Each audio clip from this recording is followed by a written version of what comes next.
I'm very pleased and honored to have been invited to this eminent conference. And I taught with Neville in 2011 and 2012 at my university in Germany.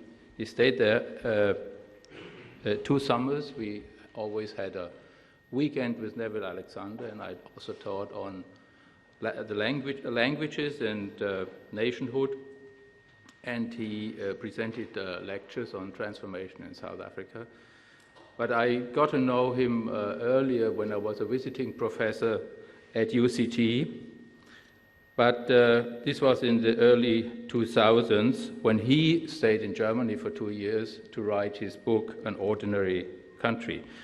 I have a paper, a more academic paper on nationalism and nationhood, but I will now just try to trace Neville Alexander's thoughts on nationhood from his early studies in Cape Town until the last years of his life.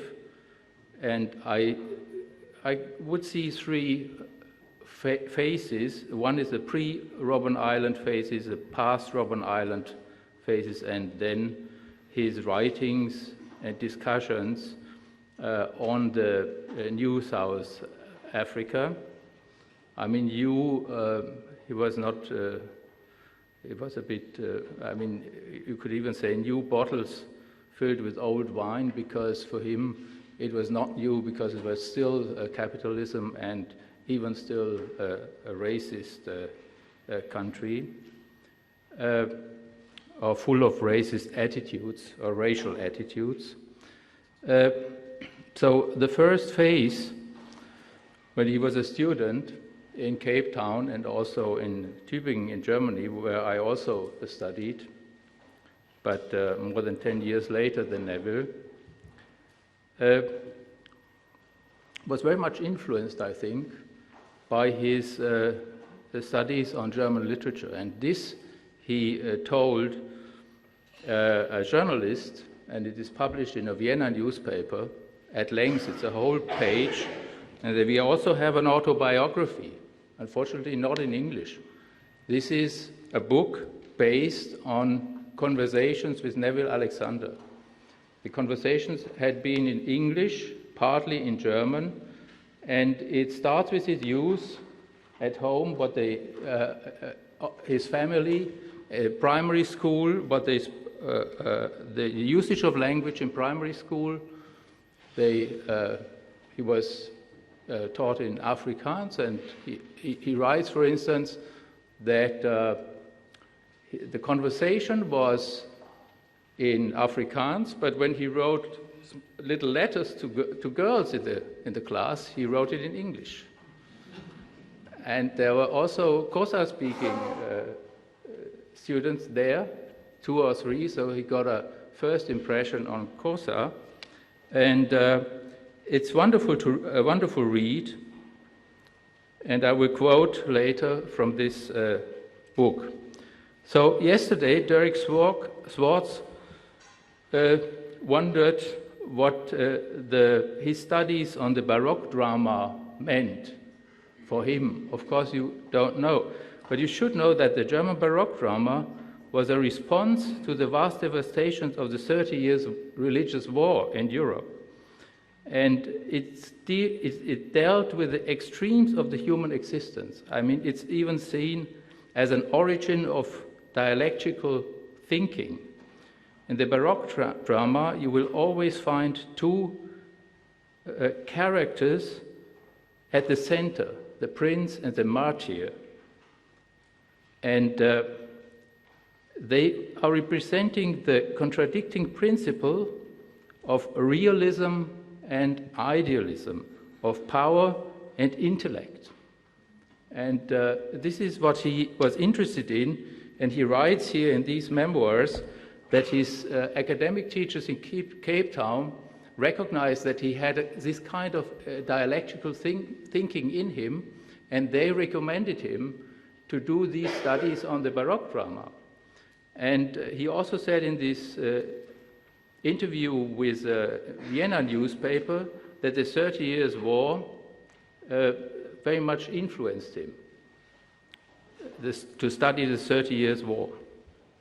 So to think in the alternatives of power and intellect also means to reason about what power is. Power is to afford not to learn. He knew that. This is a widespread saying in German. And the ability to talk and not have to listen. Will and power will easily lead to self-destructive learning, for they may imply the over-evaluation of the experiences acquired in a limited environment against the vastness of the universe around us, and the overvaluation of the present expectations against the possibilities of surprise, discovery, and change. This is a very modernist statement, and Neville was modern in this respect. He followed the ideas of the Enlightenment, of the European Enlightenment, that never arrived in South Africa, I must say, because South Africa was away. In these times, it was so far away that they did not discuss these ideas here, and the basic ideas are about, unifying people in discourse and thinking and humanity.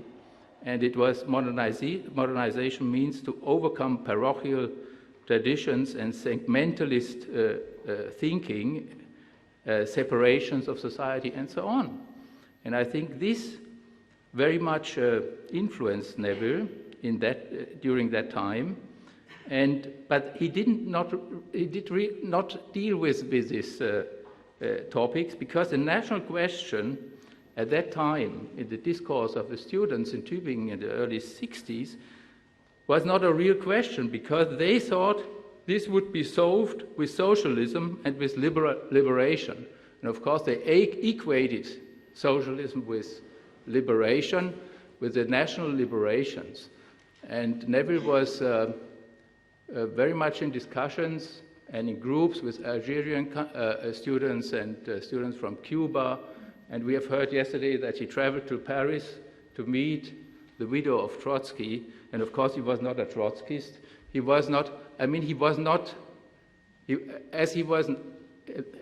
didn't think in categorizing people, whether in race, gender, or Trotskyist, Marxist, or any other categories. That's he didn't think that way. This was the first phase. The second, and now I want to quote from this book, is a turning point in his life, and it also affects his thinking on the national question. So now I quote from this book, published on the occasion of his 75th birthday. My main research and publication work during the time of my house arrest was a book that I published under the false name Nosizwe, which means Mother of the Nation. I never read this in any publication. I don't know whether it's right, but he says Nosizwe means Mother of the Nation. One Azania, One Nation was the title of this book, and the subtitle reads, The National Question in South Africa. The truth is, I wrote it because of debates with Nelson Mandela that we had on the island over the future of South Africa after apartheid. We discussed a lot on the new nation and the process of nation building, what all this means in the face of racial prejudices, racist attitudes, and categories of class and gender, including the language question, of course. The discussion lasted almost 2 years. We met once a week and discussed whether there was a nation and how we would build one. Our common position was that there was no nation and that we would have to build one, and this would involve many details in terms of education, structural change, identity politics, and so on. At that time, we did not use these terms, but that was what we were talking about. Mandela's position was, to put it shortly, that the African population, simply the majority of Bantu speakers, is the nation. All others, Indians, coloreds, and whites, are minorities. He used the term racial minorities. So the question of race and national unity, the building of the nation, became very important in my thinking, and I understood that this was a nut difficult to crack in South Africa after apartheid. Therefore, after I came out of prison, I have researched and finally published a book on the national question, One Azania, One Nation. I wrote it to provoke a discussion in South Africa about all that, and finally it worked. It touched also the language questions. This was my first publication about language and the national question, and so on. The book, the really deep research. Now, I wrote it while I was in house arrest, but I started to do preparatory readings and to hide pretty much notes in my study material from UNISA when I was in prison. So this work started on Robben Island and was finished when he was in house arrest. And he says, Ginny Vollbrecht and I have helped the change. She helped him, together with many others, to do pre-work on that topic. And this helped to change the sociological discourse in South Africa because we insisted that the three things, the class, race, and gender, must be treated as an ontological common topic. So there are also other notes on these discussions on Robben Island. One says that Mandela had a multicultural approach to the nation, and multiculturalism is like multidisciplinarity. It's just the adding up of different disciplines. It's not interdisciplinary or transdisciplinary. So it's the lowest form of unity. In academics, multidisciplinarity is not really unity, it's just collaborating between separated disciplines. Interdisciplinarity is much more, it's interpenetrating. And transdisciplinarity is transforming the whole thing into unity. So multiculturalism is the lowest stage of unity. And this was also a belief of Neville Alexander. And this was, I think, a controversy on Robben Island. There was obviously a fundamental disagreement on what the nation is among the Robben Island prisoners. And I will not, I can, in the paper I will dwell on the Austro-Marxism and Leninist and Stalinist theories, but I will skip that now and come to the last phase of how Neville Alexander thought on nation, on nationhood. In his writings, he never, he was far away from a nationalistic flag-waving sentiment. For him, in his last phase, I would say, and in a way it was frightening when I recognized and when I talked to him also on that, for him it was a question of peace and war. It had become a question of peace and war. And he talked about genocide. You can read it in his speech in Fort Hare, and later published in Transformation.